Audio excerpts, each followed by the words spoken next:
warahmatullahi wabarakatuh. Waalaikumsalam Bang Sul dan Yoi. selamat datang teman-teman di podcast Sesan horor seram tapi santai.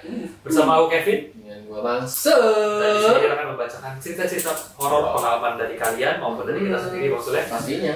Oke, jadi ini udah episode kesekian di Season ini. 3. Kita dapat banyak banget cerita-cerita bagus dari kalian dari kemarin. Ini Makasih ya. kita emang kita belum pernah baca ceritanya sih maksudnya. Mhm. Maksudnya tapi kita bakal lihat-lihat dikit lah gitu, maksudnya ini bahas apa Atasnya gitu. doang, nggak atas- sampai atasnya bawah. kita lihat, dan ini cerita kalian tuh bagus-bagus sih asli. Ini Mantap. karena kita sudah setahun baca cerita horor, kita jadi hafal ya, ada pattern horor tuh yang kayak seremnya di mana, ada yang seremnya tuh kayak penampakan muka serem, Betul. ada yang seremnya tuh kayak kejebak di dimensi mana, Nah. terus nge-skip waktu, Nah, terus ada yang seremnya kayak cuma sekelebat tapi ada misteri lebih balik situ. Nah, Gitu. itu. Beda ya. kita jadi bisa tahu ada yang ngirim nih tulis judulnya tuh nggak serem gitu. Ah. Judulnya kayak aneh gitu, tapi Betul. pas dikulik ke dalam, wah itu serem banget. Serem banget. Kayak ada yang judul lucu, ada yang serem bener serem, isinya emang serem gitu. Betul. Pokoknya mantap-mantap lah semua. Ada yang judul serem tapi isinya lucu ya. Nah itu. Nah itu. Nah, Ada yang nggak ada judulnya. Nah. Tapi nggak serem. Apaan itu? Ceritanya itu. Itu nggak ada ceritanya. Nah Wah, itu ya, itu. jadi kalian tuh juga sering banget nih kita dapet, bang ceritanya nggak serem loh, sorry ya ceritanya nggak serem, padahal mah. Itu yang kayak gitu biasanya orang kayak gitu tipenya kayak down gitu. Gitu. Down to earth. Oh dalam tuh, Jadi merendah. merendah. Tapi ceritanya serem banget sih. Woi, dengerin kemarin kita syuting di itu tuh gunung Oh iya, Gunung apa namanya Gunung kemarin? Bundar. Bundar ya. Nih, jadi kemarin kita syuting di Gunung Bundar, Bang Su baru cerita. Oke. Pas kita lagi syuting kan kalian lihat ya, kalau misalnya kalian lihat video kita di YouTube itu awal mulai season 3 kita syuting di Gunung Bundar dan kita di depan Pimbun ya, depan tenda. Dan itu pas selama kita lagi proses recording itu, ternyata Bang Su mengalami sesuatu dan dia baru bilang ini. Gimana Bang Su?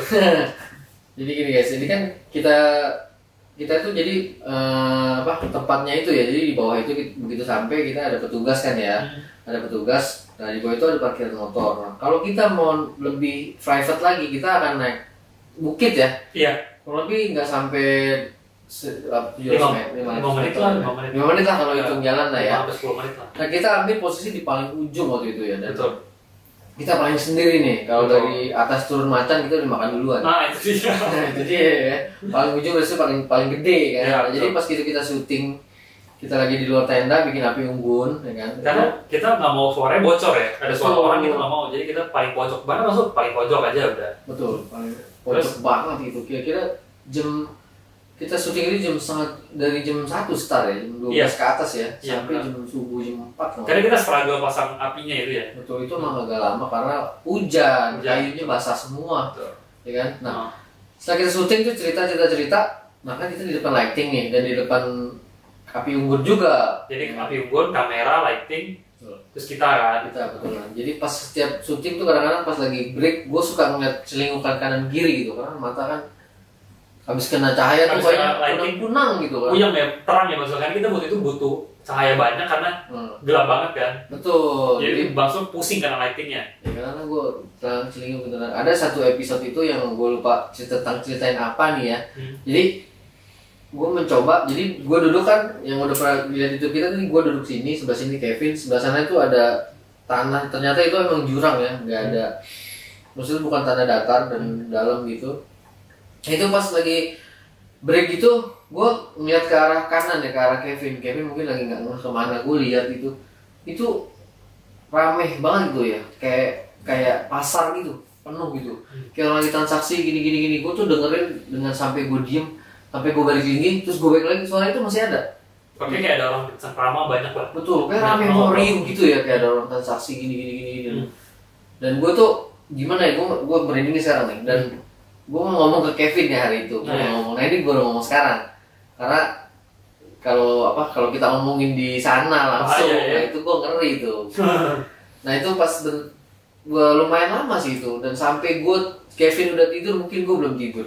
Masih kepikiran suara yang ramai itu di sebelah. Tapi pas lagi tidur itu nggak ada lagi suaranya. Masih tipis-tipis gitu. Oh, gitu. Masih kedengeran Masih kalau tenda ditutup kan. Kan waktu itu kan lo bilang kan, kita kan tenda kan agak kebuka dikit kan, gue bawa sajadah tuh, jadi gue tutup. Oh iya, gue takut itu bener, gue udah. Oh, yang langsung bilang itu ya, ingat. Tutup aja dari situ kan, begitu. Gue tidur jam 5, mungkin lo udah tidur kali ya? Mungkin. Karena masih ada suara-suara itu dikit. Oh gitu. Karena makanya gue tutup karena kan angin ngebawa suara itu. Makanya, jadi pas ditutup suara itu udah agak hilangan dikit gitu. aja tipis. Okay. Itu bener rame banget, jadi kayak pasar gimana sih kalau pagi gitu orang beli transaksi gini. Oh gitu, serame itu ya? Rame banget. Karena pas paginya gue pagi-pagian gue lihat emang ada kayak air kayak got itu bersih kan.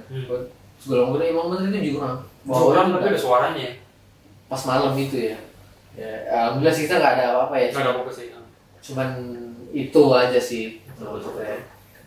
Saya juga tahu itu masalah cerita. Hutan itu emang rapet ya. Rapet banget. Vegetasinya ya. Hutannya introvert gitu ya, jadi agak tertutup. Iya. Betul banget itu. Iya, pokoknya ya itu sih karena emang perjalanan kita tuh langsung babat aja ya kan. Betul. Wah, keren sih. Kamu udah tahu sih itu baru cerita ya. Ya oke lah. Untuk suara ya. Iya, untuk suara bukan visual. Visual. Kalau dari visual itu ya paling gua tidur di warung. Iya sama. Kevin pagi nyari gua. Sudah tidur. Oh iya, udah tidur dulu. Tinggal. Itu ya teman-teman ya. Jadi pengalaman kemarin sedikit. Oke, jadi episode kali ini kita akan cerita, ada 2 cerita maksudnya. 2 ya. Wah, lumayan nih. Kita kasih lihat tahu dikit ya, ini dari siapa ya? Oke, boleh saya dari Mas Aming. Aming Extravaganza nih. Ini kalau duduk nggak pernah di tengah nih. Aming tuh agak minggiran. Oh, agak minggir, ya benar-benar. Pinggir mulu duduknya. Benar-benar. Waduh, Aming. Ini Mas Aming ya. Judulnya adalah Mimpi Dalam Mimpi. Wah, keren juga. Mimpi dalam mimpi. Nah, nanti kita akan baca seperti apa, tapi ini lumayan panjang ya. Wow. Oke, dan kedua adalah dari Mas K. Kita sebutkan siapa ya? Oh, dia disingkat dulu K ya. Dan Kevin. Mas K-nya aneh. Siapa ya? Mas K. Ya, nanti kita kasih nama lah ya. Ya, Kota Minami lah. Wow, wajib Kota Minami. Berubah. Baju hitam. Satria baju hitam benar-benar. Oh iya benar. Aku ingat itu Subasa anjir. Kan. Oke. Iya. Nanti kita akan kasih nama lah. Iya, Mas K atau Mas siapa gampang. Ya ini judulnya, aduh ini ngeri sih maksudnya. Judulnya Kun Bau Anyir. Oh iya pasti bau anyir sih. Cuma ini ngeri banget sih. Nanti kita akan lihat ya. Cerita seperti apa. Penasaran. Ayolah. Oke, langsung aja teman-teman kalian. Pastinya lagi. Seperti biasa. Sekalian, matikan lampu dan tangkap kengeriannya. Stop. Berikut. Selamat mendengarkan.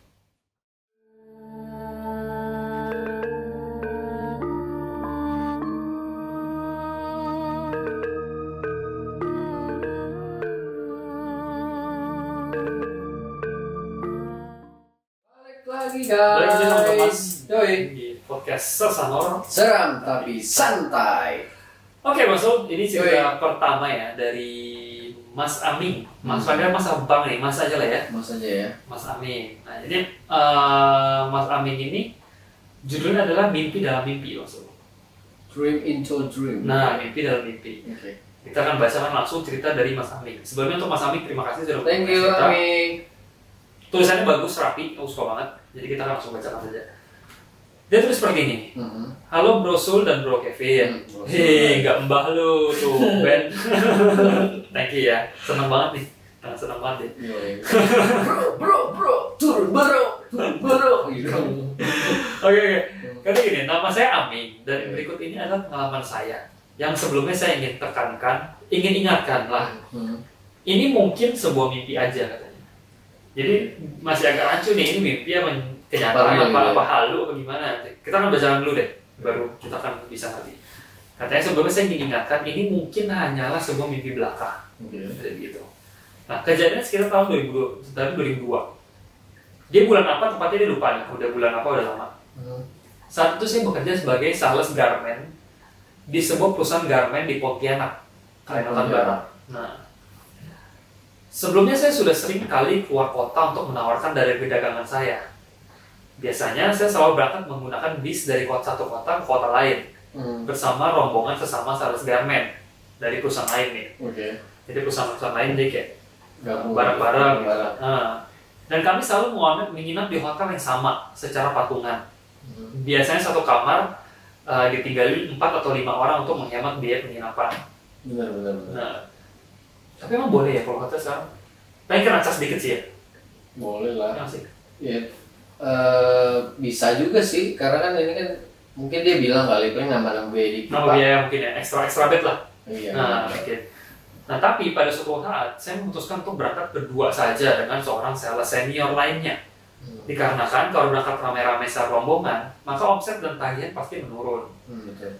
Hal ini saya ketahui dari pihak toko langganan yang mengeluh kalau kami datang terlalu ramai di hari yang sama, mana kuat mau order dan bayar tagihan berbarengan. Oh iya benar. Nah, harusnya dijatah per hari berapa orang sales, kalau kata orang toko sih seperti itu katanya. Nah, pendek cerita, akhirnya kemudian saya kembali melakukan perjalanan keluar kota nih. Tapi kali ini berdua saja dengan seorang sales senior teman saya yang terkenal pelit orangnya. Wah. Bernama Tono. Sudah hampir tahun kan? Nah, pelit banget nih orang Tono katanya gitu. Saat itu sudah jam 9 malam ketika kami sampai di kota Sintang. Dan Tono mengajak saya menuju salah satu penginapan tua di pinggiran sungai kota tersebut. Saya tidak menyebutkan ya nama penginapannya apa karena sampai sekarang penginapannya masih ada. Oh, masih ada. Nah, tapi masyarakat Sintang pasti tahu nama penginapan ini ya. Katanya jadi nggak usah disebut lah. Nah, saya sebelumnya belum pernah menginap di penginapan ini. Dan saat saya sampai di sana, itu saya agak ragu karena penginapan itu kayak shady suram gitu loh. Oke, remang-remang. Nah, kayak sarang penyambut lah gitu. Kayak sarang bandit mungkin begitu ya. Kayak shady, kayak ilegal gitu aja. Nggak tahu itu sih maksudnya gimana. Cuma aku kebayang sih. Kayak penginapan sangat suram dan gelap kan ya. Cahayanya pun kayak kurang gitu loh. Iya. Tapi Tono tetap meyakinkan saya untuk menginap di sana karena biayanya murah banget. Cuma 35.000 semalam. Tapi 2002 ya. Mungkin sekarang udah 15.000. Oh, turun anjir. Kok value-nya turun anjir. US. Oh, US. Mahal banget. Baru belum selesai, Pak. Gitu. Murah banget 35 ya? Murah banget 35.000 semalam. Dan itu pun dibagi dua hanya 17.000 seorang. 17.500 lah kan. Iya loh. Iya, katanya buat apa nginep di hotel 100 ribuan, besoknya juga udah check out. Si Tono bilang gitu. Ya bener sih, maksudnya logika ekonomisnya dapet lah gitu kan. Tidur doang gitu kan. Iya, orang accounting nih. Hitungannya matang. Matang banget. Jadi bukan matang lagi, pelit aja. Tuh, ini dari mana sih? Kalimantan Barat. 35.000 cuy. Lo tidur di Kalimantan Barat, nanti kamar mandi di Kalimantan Timur. Oh anjir, mati lu di Banjarmasin kan. Kamar mandi di Banjarmasin. Murah banget, maksud 35.000 murah banget cuy. Murah banget. Tapi udah juga sih. Include breakfast lagi. Wah anjir. Iya kan? Sama jacuzzi lagi. Gitu. Nah kata Tono begitu, ya ngapain sih malam-malam besok udah di check out, kata Tono gitu kan. Benar juga. Akhirnya ada sih. Karena ini bukan jalan, ini perjalanan bisnis. Iya. Bukan liburan, jadi masuk keluar uang dikit, masuk banyak. Betul. Ya, kan? Masuk akal. Ya emang bawa teman pelit tuh bener. Keluar matang. Benar. Dan akhirnya si Mas Amin ini ya wes gitu kan. Ya udah gitu. Akhirnya penginapan ini mempunyai 2 lantai saja dan kami memperoleh kamar di lantai 2. Dan sepertinya hanya kami saja yang menginap di lantai 2 itu. Mati ya. Ya mereka tuh full apa gimana nih? Enggak, sendirian di situ. Oh, mungkin lagi sepi. Sendirian. Oke. Nah, taruh tas, jadi satu kamar itu ada 2 bed kecil, queen bed, terus lampu bolam yang kira-kira cuma 5 watt lah kata dia. Kayak kandang ayam gitu. Kayak kandang ayam gitu aja. Kayak yang buat cozy gitu lah. Akhirnya saya mandi. Saya memutuskan untuk mandi. Kamar mandi terdapat di luar. Nah, makanya 35. Oh, pantes. Iya, masuk akal. Terus nggak pakai gayung lagi. Pakai botol Yakult. Tutup botol 35 nggak bisa pakai gayung. Bener nggak pakai tutup botol gini nih. Terus air mandinya bukan air mata. Tangisan. Kamar mandi di luar, dekat kamar di samping tangga dan di belakang lantai 2 hotel tersebut. Saya kemudian masuk kamar mandi tersebut. Tapi kemudian saya batalkan mandi. Kenapa itu? Karena lampu kamar mandi nggak nyala. Oh, gelap. Nah, dan nggak ada air di bak. Makan tuh 35.000 ya, Tono pelit banget, heran gua. Lu yang pelit, temen lu yang repot. Tono. Gitu, si Mas Amin ini akhirnya kayak, anjir lampunya mati. airnya cuma dikit di bak. Padahal tinggal tambahin 10.000 lagi dia bisa nginep di J Marriott loh. Banyak banget nambahinnya. Kalau banyak Salah ya. Banyak. US lah ya. Akhirnya saya lalu ke belakang untuk mengecek kamar mandi yang lain. Dan akhirnya syukurlah kamar mandi di belakang itu terang, bersih, dan baknya penuh air. Oke, fine ya. Setelah saya mandi, saya kembali ke kamar untuk pakai baju dan akhirnya tidur. Oke. Sekitar jam 2 pagi, subuh nih ya, saya kebangun. Karena saya mendengar suara ribut. Seperti orang lagi ngorok di lantai bawah. Jadi kayak, hanya tapi ngorok masa sampai ke lantai atas gitu kenceng banget. Bisa nggak sih? Bisa sih, kalau nggak kedap bisa sih. Mungkin dia ikut ini kali, kursus ngorok. Kursus ngorok. Nyaring bener. Bagaimana cara ngorok kenceng dan beautiful gitu ya. Dia sering ikut kompetisi kan. Iya benar-benar. Gila sih, orang gila sih kalau ngorok sampai kedengaran sampai konek lantai atas ngorok itu gila kenceng banget anjir. Katanya gitu. Akhirnya saya jam 2 pagi saya kebangun karena saya mendengar suara ribut seperti orang mengorok nyaring di lantai bawah. Saya akhirnya keluar kamar sekalian untuk kencing deh. Di kamar mandi yang gelap tadi ya. Oh, mau nggak mau kali. Nah, untuk kencing di kamar mandi yang gelap tadi. Hanya sekarang lampu kamar mandi tersebut sudah nyala. Oh mungkin udah diganti pikirnya gitu kan. Di dalam kamar mandi setelah saya kencing, saya mendengar tembok kamar mandi. Hah? Apa yang bed? Wah men. Ini mah kayak anjir ini halus sih. Gila. Nggak tahu sih. Dia lagi pipis nih. Pas udah pipis udah kelar, tembok kamar mandi ngomong. Anjir, gimana? Kamar mandi kayak manggil nama dia dan dia nanya ke dia lah. Mungkin dia kan, Mas kok tadi nggak mandi di sini? Oh, ini memimpi nggak sih anjir? Kayak ini kan agak lucu ya. Oh, kayak kartun gitu anjir kayak. Temboknya ngomong kayak nggak jadi kencing sini. Kok nggak jadi? Tadi kok nggak mandi di sini Mas? Tadi sore gitu. Lagi pipis di sini anjir gitu. Mungkin begitu kali protes aja. Terus dia dijawab lagi sama dia. Iya soalnya tadi gelap terus nggak ada airnya. Aneh emang katanya. Kok kamar mandi temboknya ngomong. Tapi waktu itu saya nggak merasa takut. Dan seakan-akan ada perasaan aman dan nggak ada yang bisa menyakiti saya. Itu mungkin namanya ngantuk mas. Tapi gitu. Sleepy walking. Masih kurang sadar mungkin ya. Saya lalu keluar kamar mandi dan kembali suara ngorok tersebut di bawah tersebut terdengar kuat, kencang. Saya memutuskan untuk turun ke bawah menggunakan tangga. Dan sampai di bawah saya melihat asal suara tersebut. Oh yang ngorok tadi. Ya. Jadi naik dia ke bawah. Oke. Jadi pas dia keluar dari kamar mandi dia nggak ke kamar, dia ke bawah. Ada puluhan babi. Astagfirullah. Berbagai ukuran mengerumuni seorang laki-laki botak di tengah lobi hotel. Oke. Bukan anak laki-laki ya, laki-laki. Seorang laki-laki botak, dia udah cowok botak, nggak tahu kenapa botak. Botak dikelilingi sama babi puluhan ekor. Itu babi ada yang gede kecil dan gede kecil. Terus saya mikir, oh mungkin dia lagi kasih makan babi ya, tapi kok di tengah lobi, dia bilang gitu. Owner kasih makannya di lobi aja. Anehnya, saya nggak merasa aneh. Rasanya seperti orang yang mabuk atau kebas otak saya. Nggak ada rasa takut atau aneh. Laki-laki tersebut membelakangi saya. Saya lihat tubuhnya tinggi besar dan berotot. Sebab dia tidak pakai baju. Hanya pakai celana sama sarung serutut berwarna hijau lumut yang lusuh dan robek-robek. Badannya berwarna hitam kebiruan, kayak lebam gitu. Dan dipenuhi tato warna merah menyala, kayak tulisan Arab atau Thailand gitulah. Pokoknya kayak tulisan aksara-aksara gitu. Biru, warnanya kulitnya biru. Kulitnya biru, hitam kebiruan gitu kayak mayat 3 hari. Iya, kayak lebam gitu. Ya. Dan dipenuhi tato warna merah nyala gitu, nyala cuy. Keren. Ini mah God of War aja.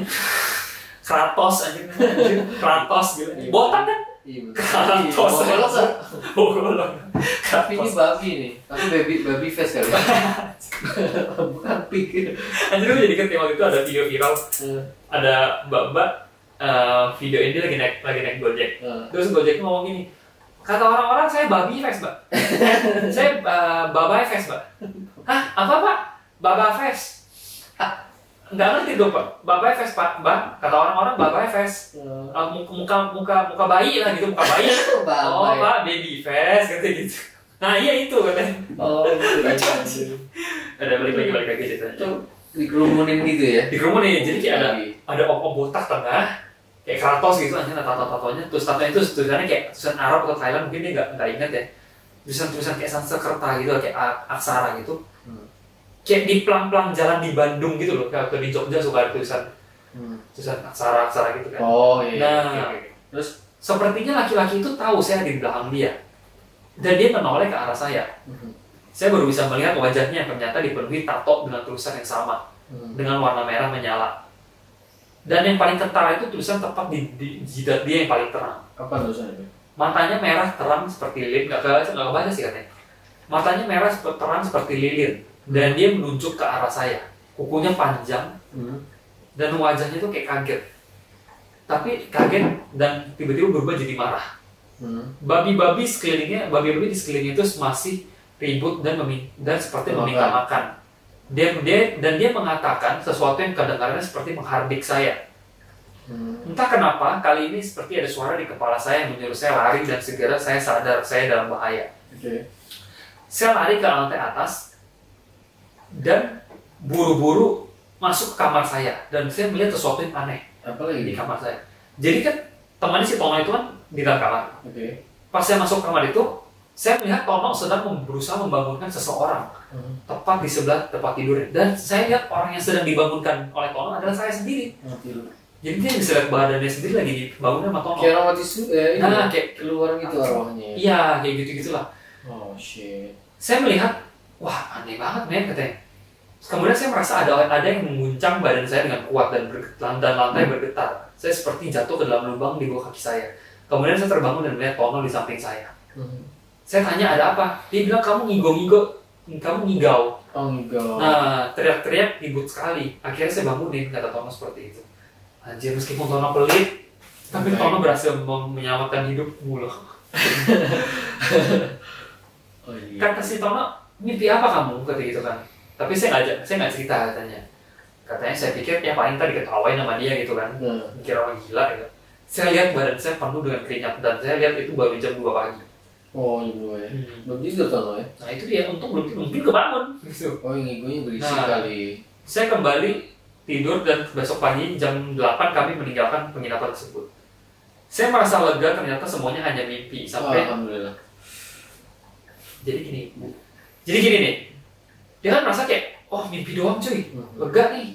Sampai akhirnya, seminggu kemudian, si Tono nanya ke saya, Ming, kau tahu nomor babi gak?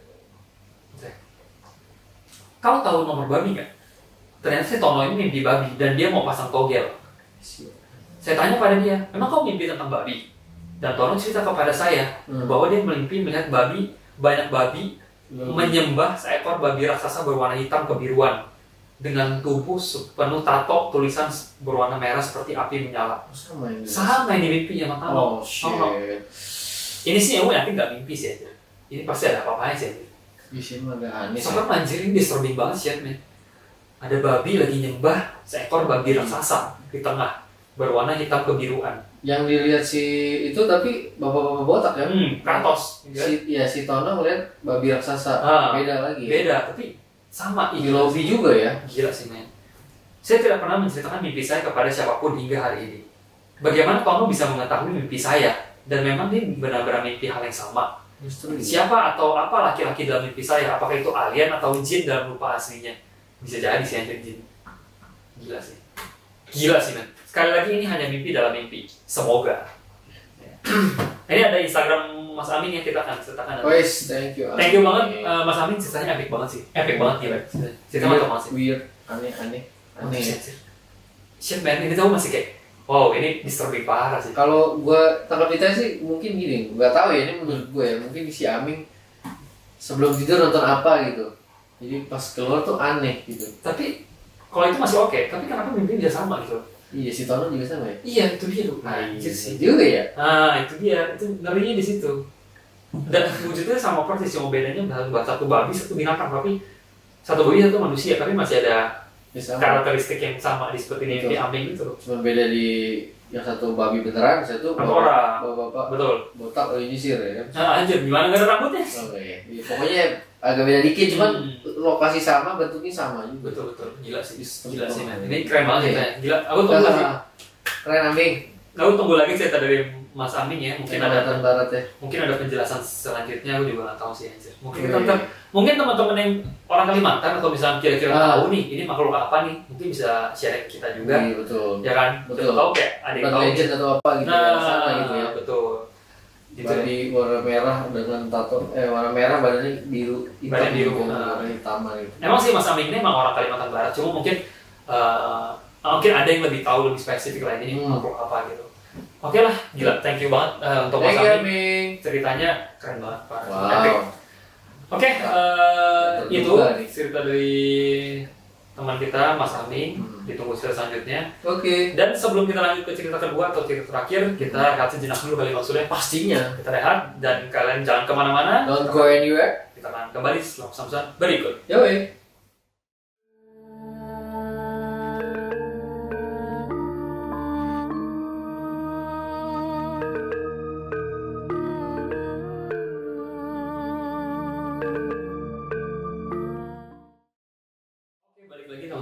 Dan itu tadi cerita dari Mas Aming ya. Terus ngeri banget sih. Aduh.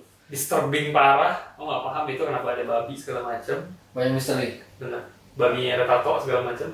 Apa sih? Kita suruh agent 007 untuk menyelidiki MIB. Untuk MIB. In banana. Pisang goreng. Terima kasih untuk Mas Aming sudah ceritanya efek sekali. Kita mengulas ceritanya. Dan ini cerita terakhir ada cerita dari Mas K. Nah yang tadi tidak mau disebut, dia mau sebut Mas K. Cuma kita pilihin nama lah ya. Siapa namanya? Mas, kita nggak usah pakai K, nggak perlu K. Karena K agak susah kalau Kak. Untuk coba tuh. Kevin udah ada. Yanto kali. Yanto lah ya, Yanto. Jadi ini Mas Kim juga mungkin tahu ini ceritanya Mas K ya. Jadi kita ganti namanya pakai nama Yanto nggak apa-apa ya. Oke, ini cerita terakhir ya Mas Sul ya. Ini judulnya ngeri banget nih. Kun bau anyir.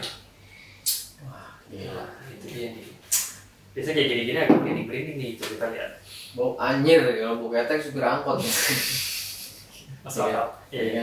Ya, logis nggak? Logis banget. Hajar, supir angkotnya kita hajar nih. Oke, jangan. Jangan dihajar. Ayo. Oke, cerita seperti ini ya. Jadi dikirimkan oleh Mas K alias Mas Yanto. Terima kasih Mas K sudah kirim cerita ke kita. Mas K nggak bilang sih ini dari mana. Mungkin terada. Oke, langsung aja cerita seperti ini.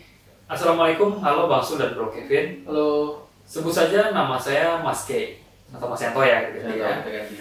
Saya pendengar kalian dari season 1 nih sampai season 2. Maaf sebelumnya saya belum follow IG-nya Sersan Horor, soalnya saya bukan anak sosmed banget. Apa santai. Anak rumahan kali. Anak rumahan. Katanya buka sosmed paling WhatsApp doang katanya. Saya paling cuma dengerin podcast di Spotify doang. Kalau gue nih, kenapa? Gue biar orang tua, sosmed gue banget. Orang tua narsis, sosmednya banyak. Kagak. Satu doang ya. Katanya, terus saya habis dengerin podcast ini, nagih dong. Habis sampai-sampai saya maratonin denger satu-satu sampai habis. Wah hebat ya. Dan podcast sambil lari. Enggak, maraton. Oh, estafet ya. Kejar terus. Nah, dan nunggu setiap episode barunya. Nah, setelah sekian lama dengar, akhirnya saya memutuskan buat bagi-bagi cerita saya juga nih. Wow, mantap. Langsung ya. Oh, langsung dong. Kun bau anjir. Kun bau anjir. Nah, cerita seperti ini. Dulu, sekitar tahun 2016 atau 2018 lah. Saya lupa katanya. Saya ceritain dulu nih, pandangan saya terhadap hal-hal mistis. Saya termasuk orang yang percaya sama begituan, tapi saya nggak ada takut sama sekali. Karena saya selalu pikirkan itu pakai logika. Sampai teman-teman saya itu bilang, saya itu kayak nggak punya rasa takut. Gue tahu kerjaan cocok buat dia apa? Jadi pemandu wisata Pantai Selatan. Nah, itu cocok. Gak takut, berani dia. Mantap. Yang bersihin rumahnya Ki Joko Bodo, cocok. Cocok banget. Nah, sampai pada akhirnya saya pernah ngerasain bagaimana rasa takut sama hal begitu. Berarti parah nih. Karena kayak dia aja takut nih, parah. Kita lihat gimana ya. Jadi waktu itu teman saya datang ke rumah. Dia cewek, teman saya ini, datang ke rumahnya si Mas Yanto. Sebut saja cewek ini namanya Mbak Faye. Ini tadi kejadian 2016 atau 2017 ya. Nah, jadi dia cerita ke saya, si Mbak V ini, kalau dia itu pernah pakai susuk emas gitu ya. Gue juga pakai susuk ya. Gimana? Susuk Indomil. Susu ya. Susu. Oh, don't try this at home. Iya. Jangan nggak boleh jangan. Nah, ya. Coba ya. Ini si Mbak siapa namanya Mbak V ini pakai susuk. Pernah nih katanya susuk emas gitu ya. Dan dia udah nggak pengen lagi pakai susuk. Kayak udah males lah. Ya. Dia takutnya meninggalnya susah nanti.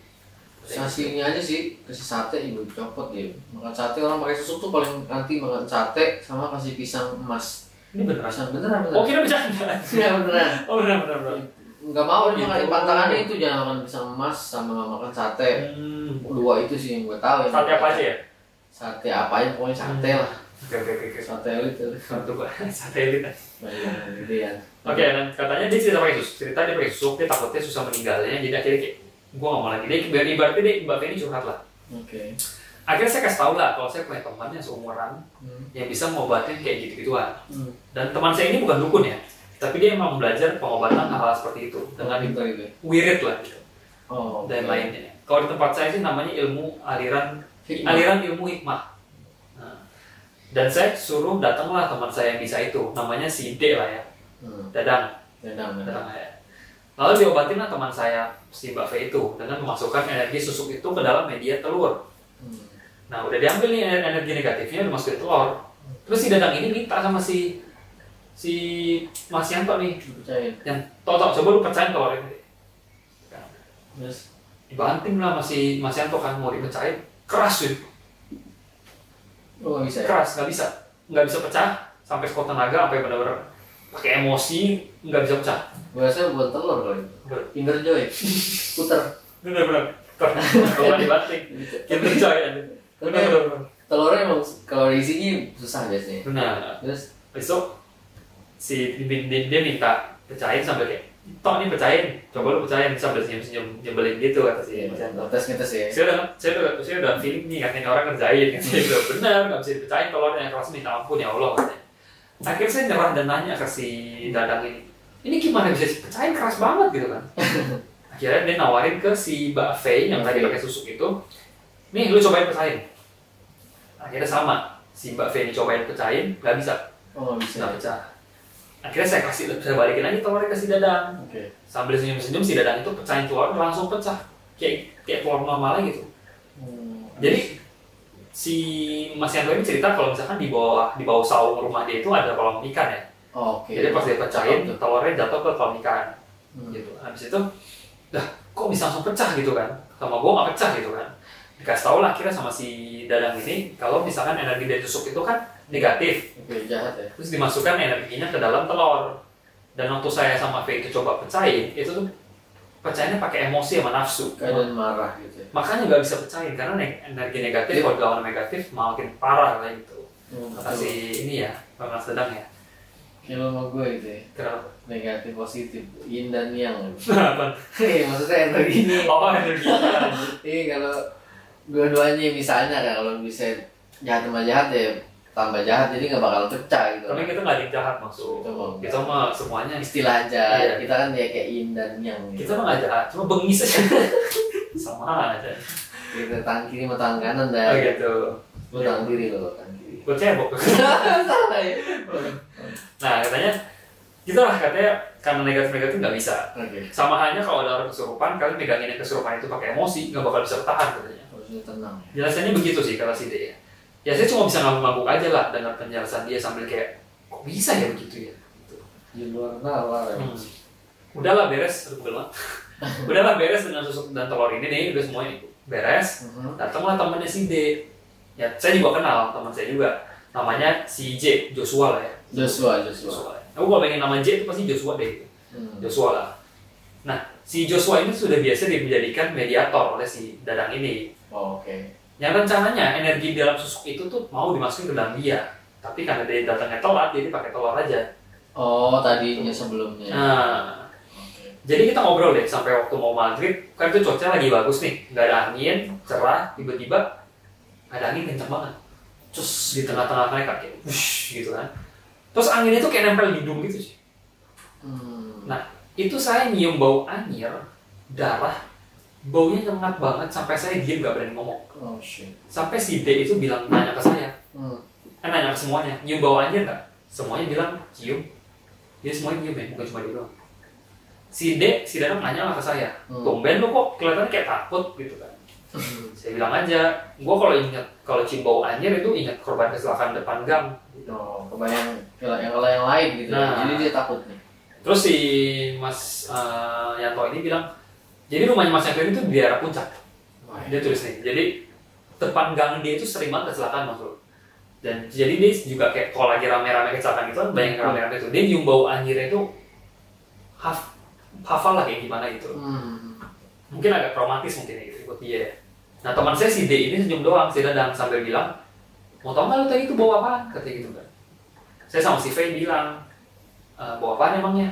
Terus kata si Dadang, itu Miss Kun Kun katanya gitu. Dengan nada nakut-nakutin sambil senyum jahatnya itu yang saya benci katanya. Miss Kun Kun. Akhirnya berhubung waktu sudah mepet maghrib, terus penasaran juga nih, tadi Miss Kun Kun itu ngapain? Akhirnya dimasukin lah ke mediatornya si Joshua ini. Yang dari tadi itu kayak orang kelaparan makanin gorengan seperti dunia miliknya dengan seorang dengan dayang-dayang gorengan anget yang bisa dimakan. Belum dimasukin aja udah kerasukan tuh. Makanya kan banyak. Dimasukin lah si Kun Kun tadi ke si Joshua ini. Pas udah dimasukin dia langsung ketawa khasnya itulah, makin merinding deh saya. Pukui gitu. Pukui gitu kan. Komen Komen ada lama ada komen sama Adul. Dan ditanya lah. Dia diem di mana, maksudnya tinggalnya di mana. Terus si Joshua yang udah kemasukan ini muncul pohon pinang dekat saung dekat rumah saya itu. Merinding dong, makin merinding saya.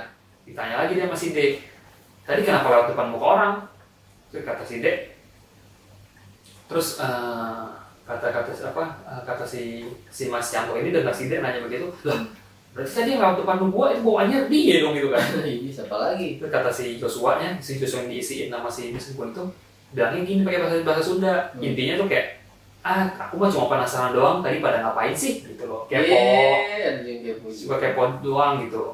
Kunci kepo. Nah, itu dia. Terus akhirnya azan maghrib datang nih. Azan maghrib terus akhirnya dikeluarin dari badannya si Joshua. Singkat ceritanya semuanya itu mau pamit nih pas sholat pada sholat maghrib kan. Habis sholat maghrib pada pamit ya. Akhirnya beres-beres segala macam. Nah sejak saat itu mulai merinding deh katanya.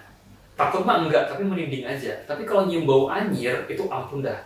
Pokoknya itu mungkin kelemahannya Mas Yanto ini bau anyir gitu. Iya itu yang bikin dia takut ya. Nah kalau misalkan sok ya.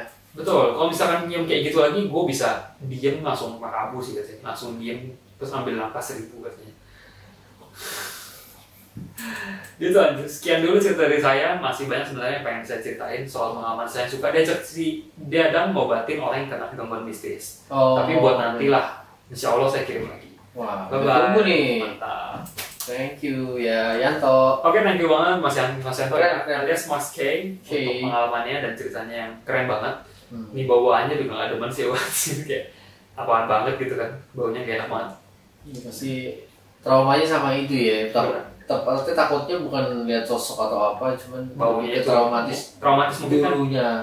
Sering dilihat orang kecelakaan. Bau darah manusia tuh jadi ini. Benar. Oke, itu ya cerita dari Mas K. Thank you Mas Yanto. Thank you Mas Yanto. Untuk cerita selanjutnya. Dan itu aja teman-teman. Itu aja ya. Oh ini udah yang terakhir tadi. Udah. Oke. Tadi si Aming pertama. Betul. Kedua si Yanto. Oke, sampai situ aja teman-teman cerita untuk episode kali ini. Oke, mantap. Seperti biasa kalau misalnya kalian mau kirim cerita horor bisa ke sesanhorror@gmail.com dan juga jangan lupa follow Spotify di kita di IG, Instagram, apa masuk. Di Instagram. Buru yang ngomong nih di Instagram di Sesanhorror FM dan follow kita di Spotify dan jangan lupa subscribe kita di YouTube ya. Betul. Dan kalau kalian suka video ini kalian like aja, kalau misalnya nggak suka di dislike aja. Gampang. Oke, thank you banget kalian kalau udah dengerin itu udah luar biasa sekali dan kita ucapkan terima kasih. Terima kasih banget. Semoga semoga kita pasti ketemu lagi. Pastinya dong. Di episode selanjutnya dengan yang cerita yang lebih bagus lagi. Unik, bagus dan aneh, misterius semuanya. Betul. Dan udah sih itu aja. Kita ucapkan selamat malam. Wassalamualaikum.